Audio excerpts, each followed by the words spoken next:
national security, and I wholeheartedly support it. I call Golriz Ghahraman. Thank you, Madam Speaker. I rise today proudly again to speak in favour of this bill, as has been said, by every member of the Foreign Affairs Defence Select Committee, we did have some robust discussions, and we're all incredibly proud of our work on this bill. But also, I would like to thank the officials that assisted us. We called them back week after week, and they responded diligently to all of our queries and were incredibly useful to our what has been called robust debates on details of law. I am so proud of that Select Committee. I'm also so proud of this Parliament that we are in agreement and consensus over this. I particularly welcome the comments by my then colleague on that Select Committee, the Honourable Mark Mitchell, who declared himself to be a peacenik with the Greens on this issue only. But we are today all peaceniks with the Greens. We stand today as a Parliament, as a House of Representatives, for peace.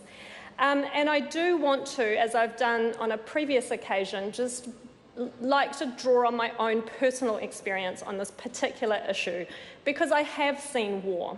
And I would like us to come back to that context, that very important, very real context. And anyone who has lived in war, as I have, will remember the sounds and the terror, but also in particular, as one of the ordinary people, the helplessness, that sense of being trapped and having no control over violence that escalates, that ebbs and flows, but does seem, particularly in the part of the world where I emanate from, to be never-ending.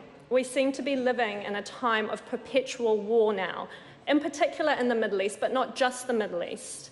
And I've looked at the conference that came to be as part of the arms trade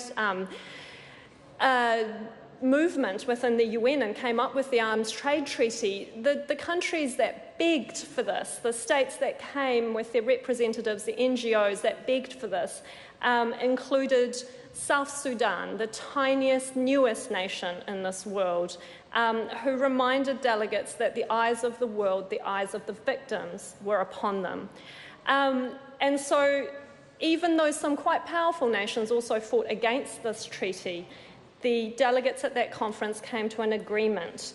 And I do want to remind us all of what the victims said. One statement says, "Arms cannot continue to be commercialised without regulation. The present situation does not allow us to avoid diversion of illicit markets or to the criminal and terrorist organisations which destabilise our societies." So that's what we're trying to stop right now. There are hundreds of little communities, societies all around the world that are being destabilised by violence, and we see it on TV every day. But New Zealand until now has not been part of the solution. We've not had law that regulates arms, brokering in particular. And we are a country that has actually been the centre of arms brokering in at least one major incident where a shell company registered on Queen Street in Auckland was used to broker some 35 tonnes of arms between North Korea and Iran. That is frightening. That happened in 2014, the year that actually this treaty came into effect, and we're signatories proudly as part of that international rule of law effort. But today we can say that we are in fact giving effect to that movement, and we will be part of the solution. Our laws now will define what illegal arms brokering means. So whether it's an individual or a company that's registered here, they will have to be transparent with their kinds of activities that they're involved with. We will have a definition of the types of items that are going to be regulated, whether they're mixed-use items, whether they're actual arms. And we'll have experts feeding into this very fast-moving industry so that we know what we should regulate and how we should do that.